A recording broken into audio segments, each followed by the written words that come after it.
What if orgasms didn't exist?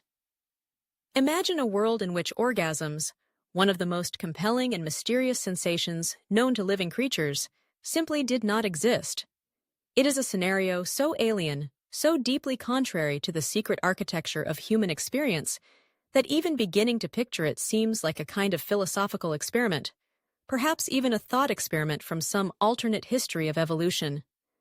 Yet considering such a world opens vast new horizons for how we think about biology, psychology, culture, and our own inner landscapes.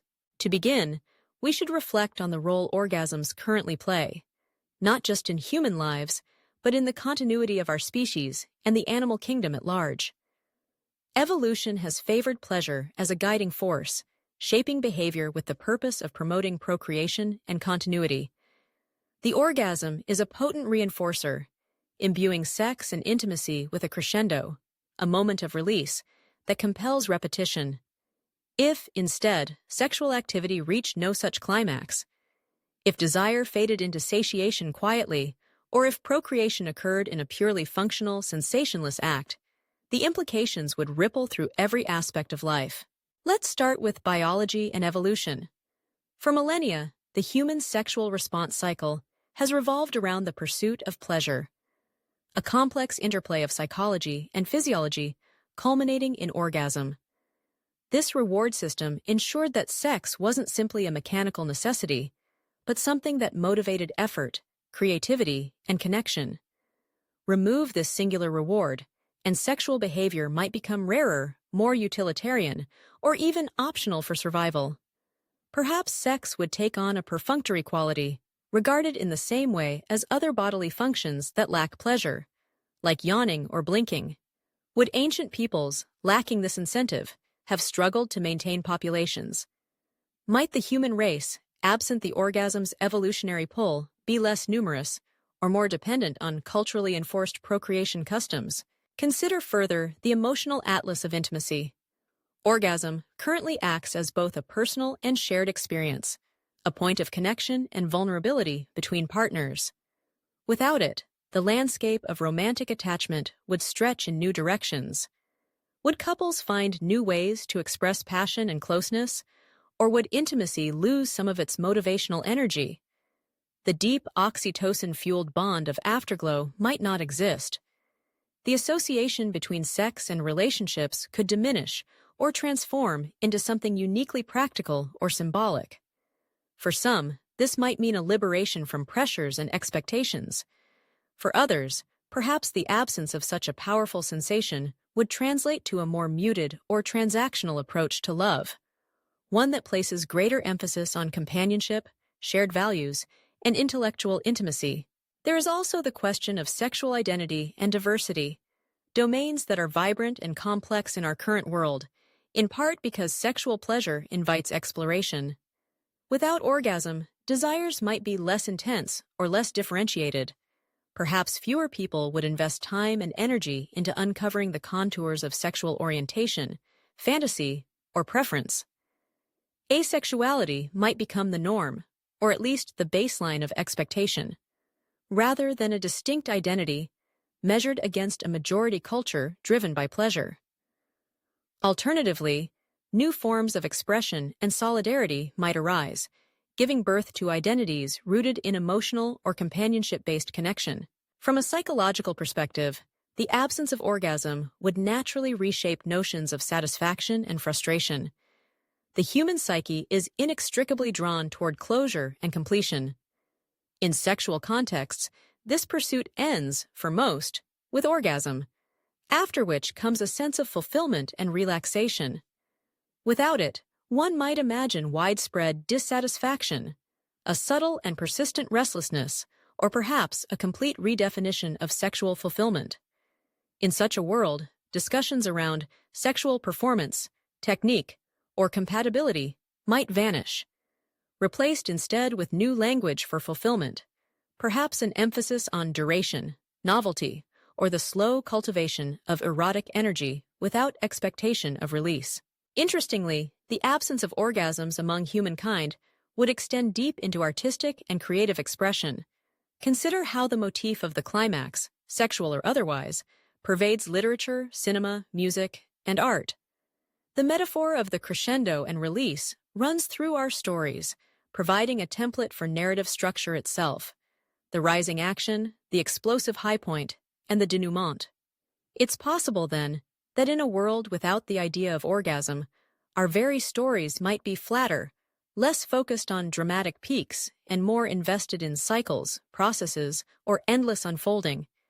This shift might extend even to how we interpret and value our lives. Perhaps feeling would be prized above catharsis, or the journey above the destination. The implications would also be profound for health and wellness. Sexual pleasure, and orgasm specifically, holds various physiological benefits: endorphin release, stress reduction, immune system support, and cardiovascular exercise. Without this mechanism, new substitutes might emerge, or humans might experience higher baseline levels of tension, anxiety, or ennui. Doctors, therapists, and self-help writers might prescribe alternative practices for feeling good: dance, meditation, communal singing, or intense physical exercise. The culture of wellness would be reoriented around pursuits that delivered the body's best hormonal rewards in the absence of sexual climax. Society's structures, too, would bend and twist around these changes. The entire architecture of sexual commerce, from the pornography industry to sex toys, dating apps, and erotic fiction, would look vastly different if it existed at all. Their central appeal, the promise of pleasure and satisfaction, would be erased.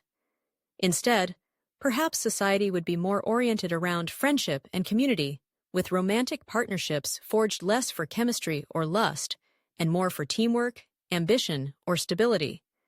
Marriage might be less frequently linked to sexual exclusivity. Monogamy, polyamory, or asexual forms of relationship could become indistinguishable or equally common.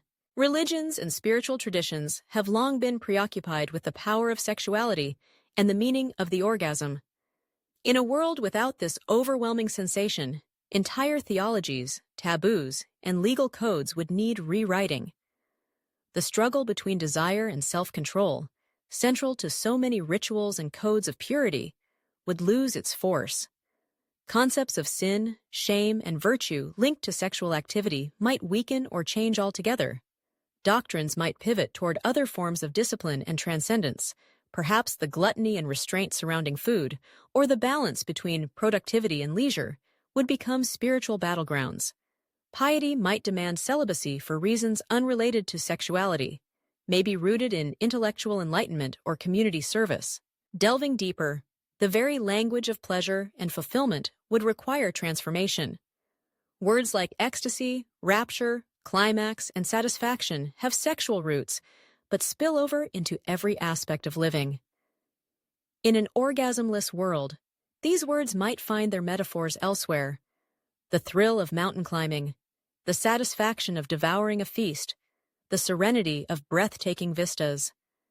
Our collective imagination, now so intertwined with the idea of release, would find new analogues, new peaks and valleys mapped to music, art, science, or adventure. Let's consider the landscape of artificial reproduction. In a world where orgasm and sexual pleasure are absent, technological solutions might arise faster and thrive even more. Humans may invest heavily in alternative reproduction, methods conceived out of necessity rather than desire, such as in vitro fertilization, gestational carriers, or artificial insemination. Parenting might take center stage as the primary purpose behind sex and romantic partnership, with selection of partners based more on genetics, temperament, or compatibility as co-parents than on eros. Within personal lives, the absence of orgasm might liberate or stifle in unexpected ways. People might find laying together and touching to be comforting or pleasant, but not compulsive or all-consuming. For some, this might mean greater harmony and friendship with partners, leaving behind the frustrations and misunderstandings that often result from mismatched libido or performance anxiety. For others, perhaps an intangible longing would persist, a sense that something is missing from the most intimate of exchanges, a ghost of pleasure haunting the spaces between bodies.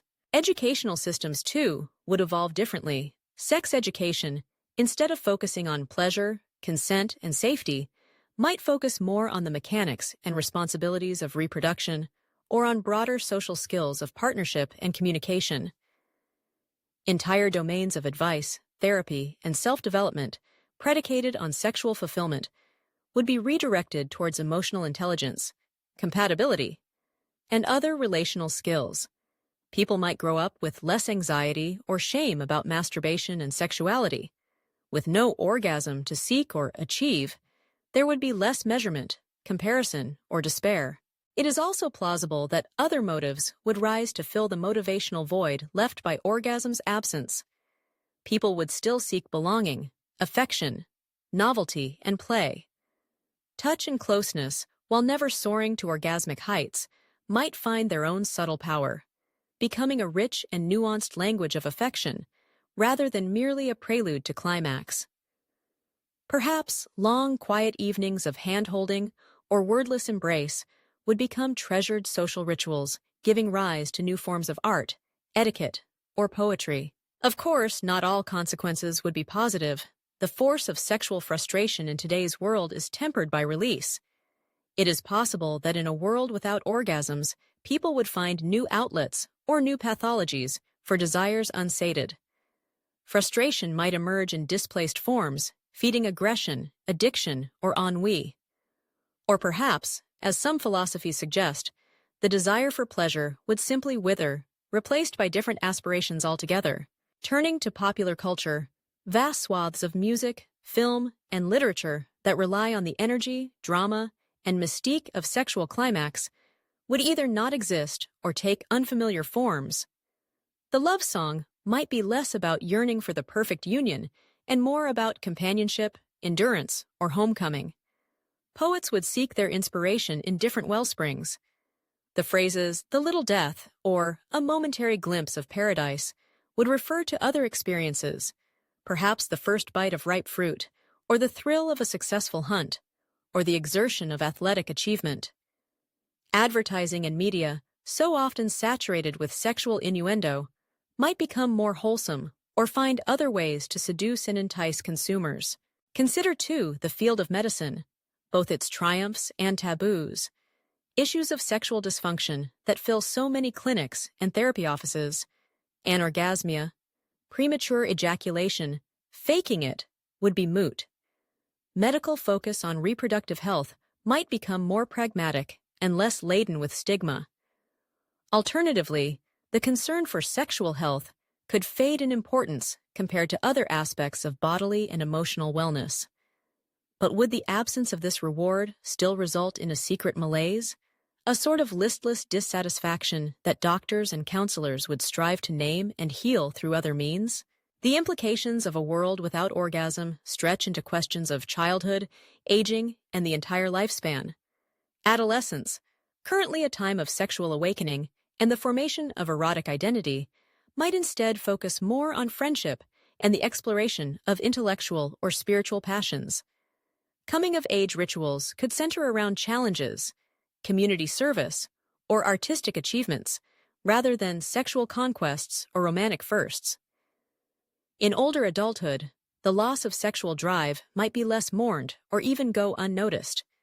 Relationships, untethered from the drama of declining libido, could deepen and strengthen through new rituals and forms of loyalty. We can also imagine the impact on gender dynamics throughout history. With sexual pleasure and orgasm less central, the power plays inherent in the pursuit of desire, often sources of both inequality and subversion, might be diffused. Gender roles, having evolved to clarify and codify access to pleasure and procreation, could loosen or shift. Societies might find balance in partnership, friendship, or even competition in spheres unrelated to sexuality. Alternatively, power struggles could simply migrate to other domains, wealth, status, or creative achievement, and the absence of sexual rivalry might foster new forms of cooperation or conflict. Turning to philosophy, the absence of orgasm would challenge the existentialist idea that life's meaning is entwined with peak experiences. The search for transcendence, long mirrored in the pursuit of both spiritual ecstasy and sexual climax, would find new channels. Philosophers might devote themselves to the contemplation of beauty, the intricacies of friendship, or the pursuit of knowledge rather than erotic love. Existential angst might find new footing, no longer stoked by the elemental drive for pleasure and its paradoxes, but perhaps through other gaps and yearnings. As we try to envision such a world, we must remember that the absence of orgasm would not mean the end of all pleasure. Touch can still soothe, laughter can still electrify, taste and smell, and music may still delight. But the architecture of intimacy would be missing its most intense crescendo, its so-called peak. In its place, humanity might evolve towards the appreciation of subtler joys, a long life, a loyal friendship, the satisfaction of purposeful work, or the slow, rich beauty of the familiar. Yet for all the disruption, perhaps there is wisdom in imagining a world relieved of orgasm's tyranny. For in a world without this singular driving pleasure, the compulsions and endless cycles of pursuit and disappointment might soften. The work of living, loving, and partnering could become gentler, less fraught, and more accepting of imperfection. And who is to say that such a world, though less explosive, would not also be quiet and deep in its fulfillment, full of tiny golden moments strung together, like pearls on a cord? Ultimately, the absence of orgasm would challenge, reshape, and possibly even redeem humanity's relationship with its own body and each other. Without the siren call of climax, perhaps we would learn to listen more deeply to ourselves, to enter into intimacy not for the promise of ecstasy, but for the more profound gifts of connection, understanding, and shared existence. In such a world, pleasure would no longer be a single, elusive moment to chase or regret, but 1,000 small joys discovered anew every day in the interplay of life's ordinary miracles. Thanks for sticking with us until the end of the video. What do you think would really happen if this became reality? How would the world change? Share your thoughts or your own what-if theories in the comments below. Who knows? Your idea might inspire our next video. If you found this interesting, don't forget to like, share, and subscribe to keep exploring the wildest possibilities with us. See you in the next unexpected what-if adventure.